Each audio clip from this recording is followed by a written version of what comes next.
talking about renewing our cities. And I just want you to know, when we're talking about renewing our cities, we're really talking about, renewing our state. Because Connecticut was at its greatest when our cities, Bridgeport, New Haven, Hartford, some of the folks represented here this morning, were some of the most prosperous cities in the country. And I want to really thank David Silverstone, who directs Science Park here in New Haven. And this is an amazing business incubator and lab, and is part of the future of our cities. And when it comes to cities, David pointed out to me that he was born in Bridgeport, works in New Haven, and lives in Hartford. So I think he understands how important our cities are going to be to economic development and vitality going forward. And I'd just like to say a couple of points in terms of our cities. First of all, when you talk about renewing our cities, you're talking about renewing our state. Because Murray Glassell will be coming later, myself, small towns, our suburbs, we all are cheering for economic development, growth creation, vibrant cities. Small towns, we do everything we can to preserve our open space. We don't want the traffic congestion. That's why we want strong and vibrant and successful cities. That's part of a smart growth strategy to serve not just our cities, but the rest of us. And if you want our young people moving back to the state of Connecticut, that starts with our cities. So we've introduced a job plan. We've introduced an urban renewal plan. We've introduced a strategy to get our cities back growing again to where they were years past. It starts with education. It starts with education. If you want young families to start moving back into our cities, they got to know no more achievement gap. You're going to have a great education. All of our kids at the starting line of life have an opportunity. That's why I'm so proud of what you see in terms of education reform right here in New Haven. Because it's more than money. Look, we're a little short of that right now. And you see the bold reforms going on here in New Haven, working in collaboration with the teachers and parents and school administrators, business and not-for-profit community. This, Mayor DeStefano, is, I think, our future and how we're going to get our schools growing and prospering again. I see the same thing going on in Hartford right now, in all of our major cities, and this is how we turn things around. This is how young families start moving back into our cities and growing again. I'll tell you something else. We've got to make sure, in terms of education, that all of our young people, all of our urban youth, are prepared for this 21st century economy. We've got to compete. We've never succeeded as a state because we are the cheapest. We've always succeeded because we had the best educated and most productive workers in the world. And let me tell you something. If you look at the demographics of the state of Connecticut, we're probably going to have 5% less people of working age between 18 and 64 over the next 15 years. 5% less. And yet the number of people over 65, the number of people retiring, is going to increase by about 40%. It tells you how important it is that each and every one of these young people in Hartford, Bridgeport, New Haven, Waterbury, London, New Britain are equipped and ready to go and join our 21st century economy and rowing the ship of state forward. That's how we get going again. Number two, when it comes to an urban agenda, it really gets back to transit. It really gets back to trains. And Mayor, you probably know this, but I was just doing a little bit of research. I didn't realize there were 6 train, links right here. New Haven was and is the basic hub of transportation in the state, going back well over, 100 years. And we talk a lot about, transit-oriented development. As David was reminding me, you look here at Science Park, you remember what the Winchester revolving arms plan was. There were upwards of tens of thousands of people working here at any given time, especially during the war. Those people didn't commute necessarily. 80% of them lived within a couple of miles of the plant right here. Winchester was right back there. We bought the Whitney Arms plant. Most of them live within, within a couple of miles. Often they took the trolley here. And manufacturing wanted to be located next to major rail hubs. The rail hubs were not necessarily used to bring people in, but they brought food into the cities. We were able to export products out. That's the nature of the transportation strategy this state ought to get back to. We read a lot of policy papers about transit-oriented development as if it's a new idea. we're really moving back to the future. That's where New Haven was. That's where our cities were before. And that's where we have to get back to again. That's our future when it comes to our cities being a transportation hub. And that's how you create jobs. Hey, one other little fact you may not have known. You know, the trains were so remarkably efficient back then. There were more trains in Connecticut 100 years ago than Amtrak has nationwide today. If you realize that 100 years ago, it took about 92 minutes to take a train from New Haven down to New York. Today it takes 97 minutes. It takes longer to go to New York today than it did in 1904. You know that, Chris? I'd like to know about your transportation board. You come to the right place. Finally, you know, let me just talk about jobs. Because you want urban centers to be a jobs hub the way it was here, the way it is here at Science Park. You know, this park, this center, this is a business incubator. You look at the thousands of jobs that have been created right here over the last, 5 years. And you realize these are the 21st century jobs that are going on. Hire One, an education, financial services company, right down the street here, building a new plant. IKEA, others that are located here, all the lab space, the biotech, the life sciences, the cluster. This is what we've got to do. And I say to Pedro, I say to the mayor, senator, there's some things that the governor can help. Make sure that our cities have a level playing field when it comes to competing in the suburbs and other places. First and foremost, brownfield remediation. We are talking about, right here at the park. 90% of the money was private sector money, David was saying. But the state did step in. The state helped with brownfield remediation. We've got to make sure that Connecticut, we have incentives to locate jobs where the people are, jobs and people in our urban centers. It starts with brownfield remediation. It starts with property tax reform. Take a look at what you do with the pilot program. Take a look at the fact that the mayor has about 47% of his property is tax exempt. Take a look at the fact that you want precision high-end manufacturing located right here in our cities. We continue to forgive property tax on that equipment so people have an incentive to be here in New Haven, an incentive to be in Hartford. And that's how you go forward.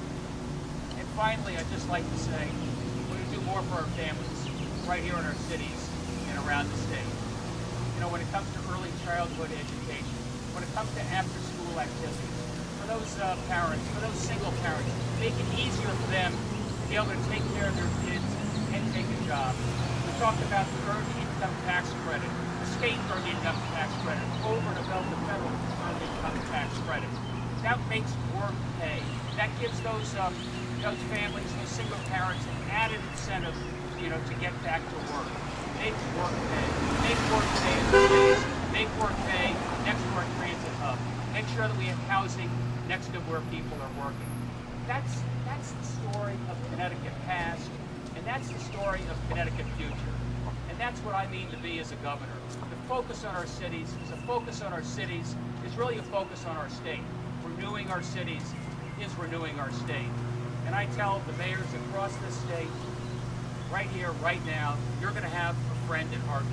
You're going to have a friend who remembers our cities, folks in our cities, who understands every day how important it is that the vitality of our cities is key to the vitality of our state.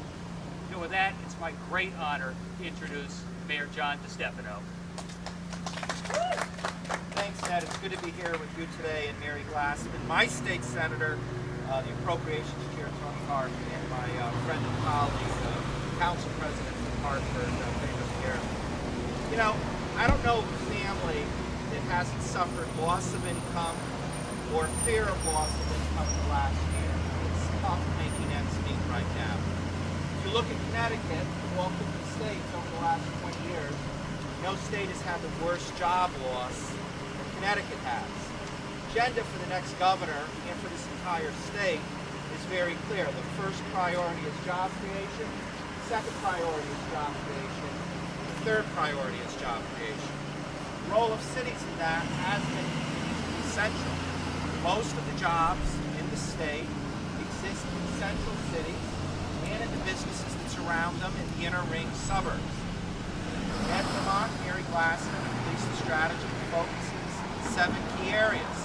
public education, retention of core manufacturing, transit investments, smart growth, thinking about how we grow and doing it in a coherent fashion, public safety, how we support families in the state of Connecticut, and seeing that there's a structure to reimburse cities appropriately.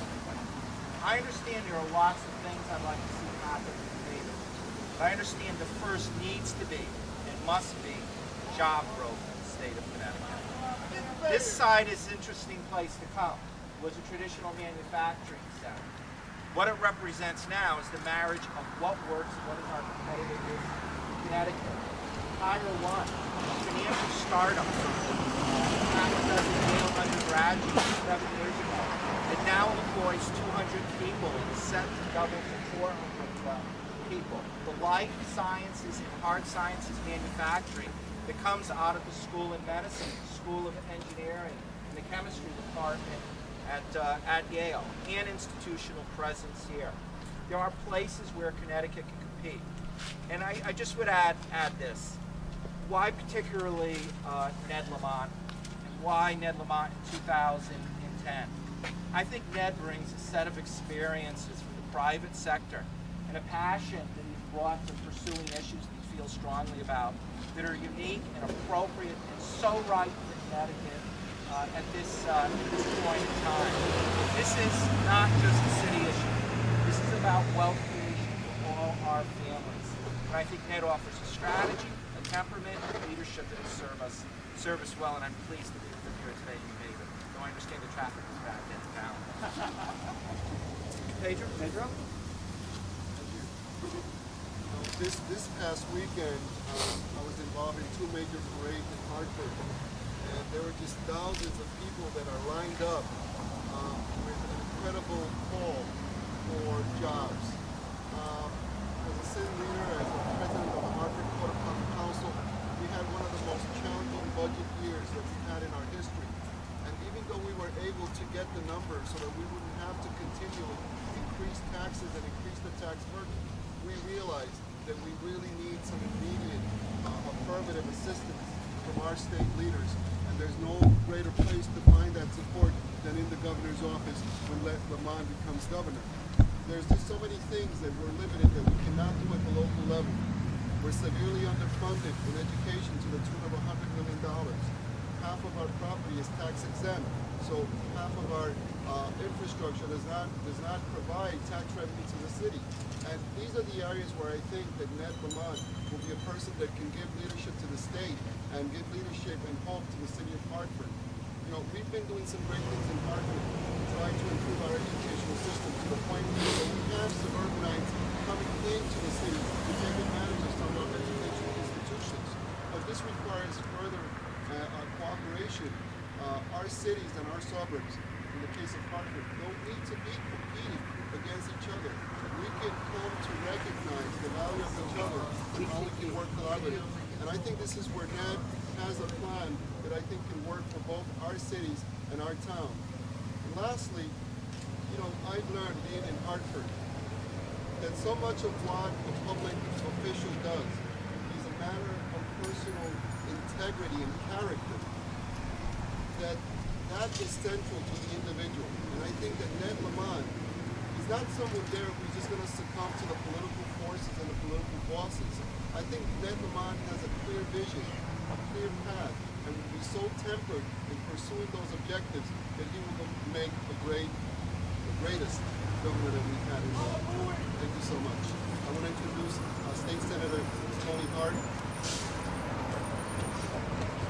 Good morning, everyone. I am so delighted and excited today to hear this urban initiative. For years, the General Assembly has been trying to work on smart ideas